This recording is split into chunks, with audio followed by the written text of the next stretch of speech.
Thank you, Madam Speaker.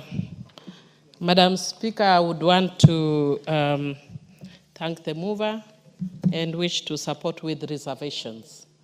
And the reservations arise from the issues that are raised by Honorable Wundo. And what Honorable Wundo has raised is significant in the sense that a recent court decision that was actually arising out of a matter that was taken by the Senate declared that all money bills must originate from here. And when I read that, maybe we need a further interpretation, but from my interpretation as a lawyer, Intergovernmental Relations Amendment Bill, it's a bill. So even if it's an amendment, it is still a bill.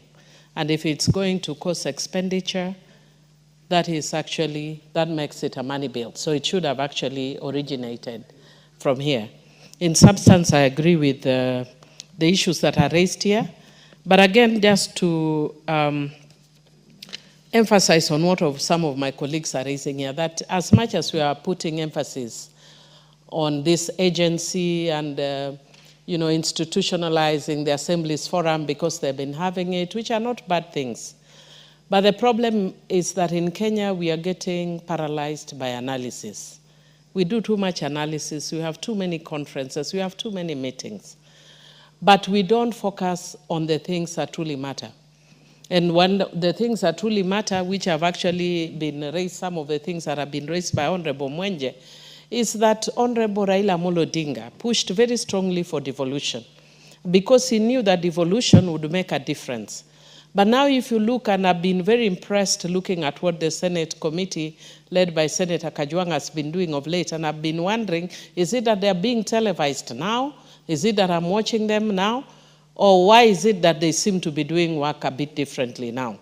And it's very impressive what they're doing because we are actually seeing them focusing on issues that are of concern to counties. What we need is a lot more emphasis on monitoring the funds that go to the counties and ensuring that they actually follow the law. A lot of the counties put too much money on recurrent expenditure as opposed to development expenditure. And because of that, we are not going to see the purpose for which devolution was established, which was to accelerate development, especially in areas that have been marginalized. How I wish they could follow the example of NGCDF, which I think is one of the best managed funds in the whole of Africa. I wish actually everybody would emulate NGCDF. I'm doing my PhD and I'm writing on, I know I've been saying this PhD thing for a long time, but why can't I not say? It's not easy to do PhD. And you can see I'm even giving Honorable KJ to connect me to technology. I'll soon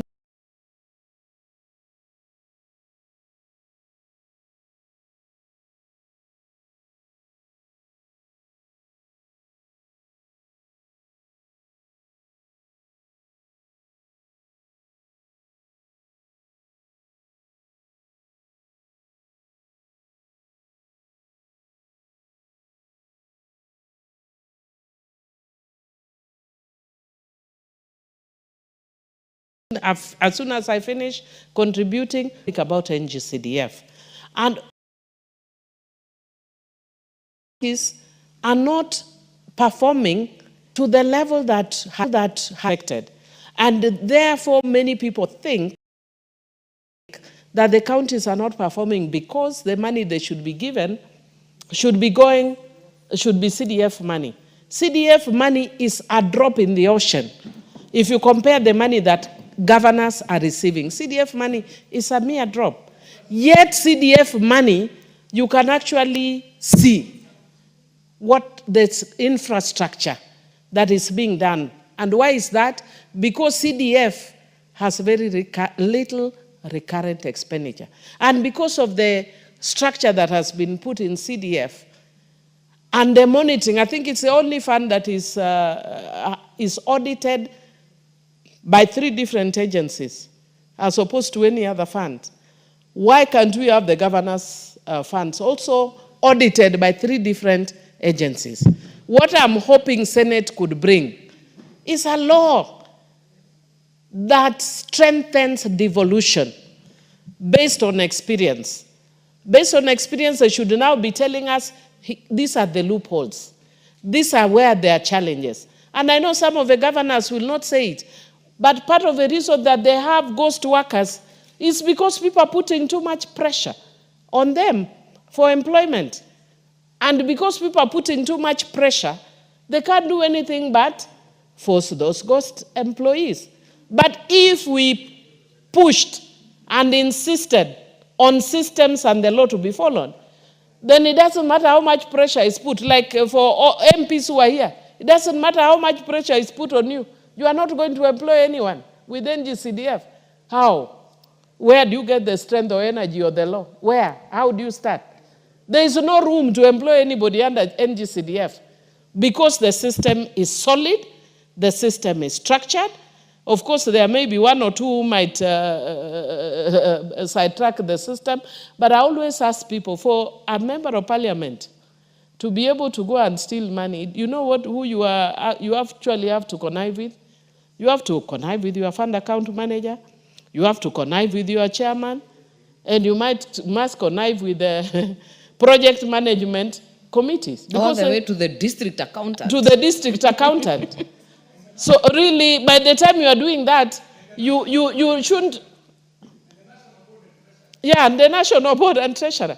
And you shouldn't actually, by the time you are doing that, I don't understand why you are even in parliament. You should go home. And the funds in NGCDF are so minimal.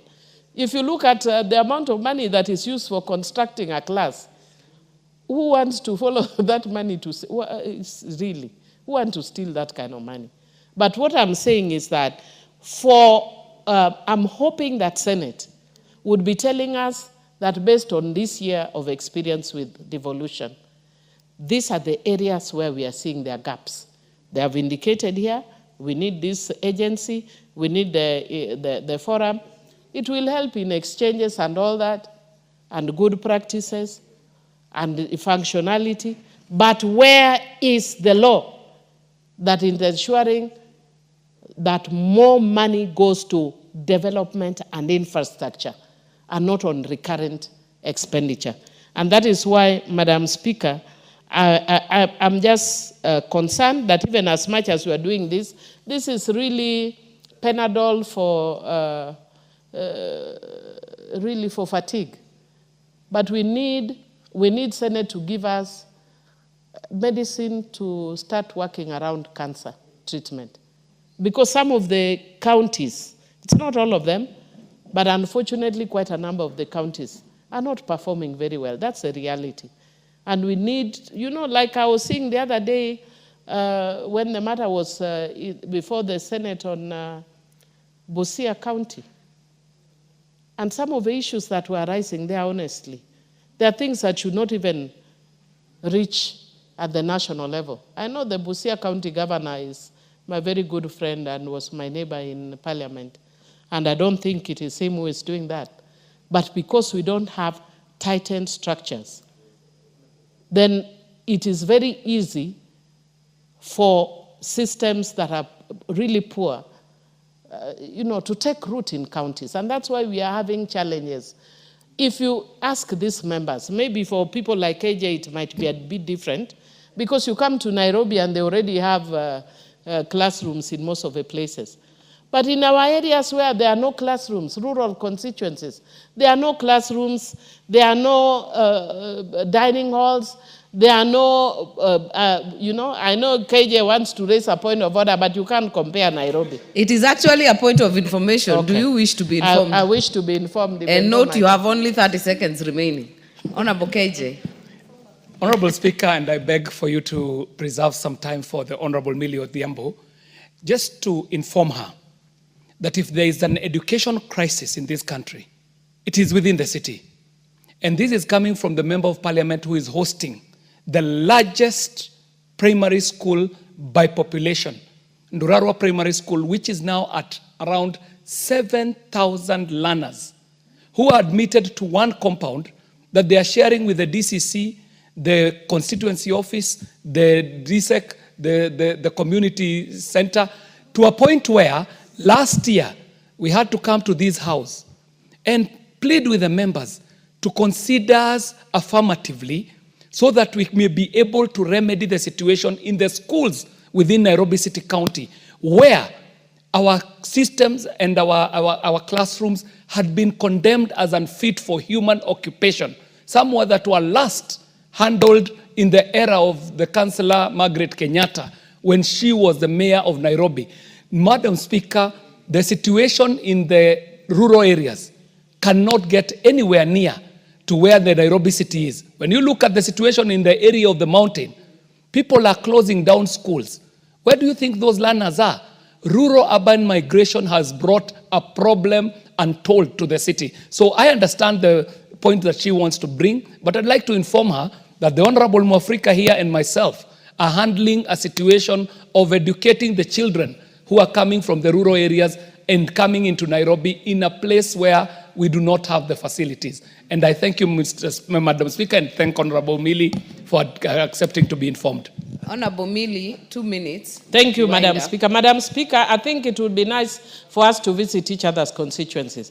And I understand the crisis that you have in Nairobi, because you have a crisis where you have many, many children and you do not have even the land to build. And you have old buildings, no facilities. Maybe we are better than you because our children learn under trees. So maybe you are missing trees. But for ours, in our areas, there are places where there are no schools. Absolutely. If people come, sometimes I see people who are speaking in Facebook. Some of them I abuse, some I alive, some I ignore. When you come from rural constituencies, like places that are marginalized like us. When I went to an island called Sukuru Island, there was no school, no class. In that, the only difference with the Nairobi is that it's not an island. The children can get into a bike and cross over to another. Where will the children from Sukuru go get a boat to go to Ngothe on the mainland? So we have very unique challenges. What about people who are coming from Remba or Ringiti Island?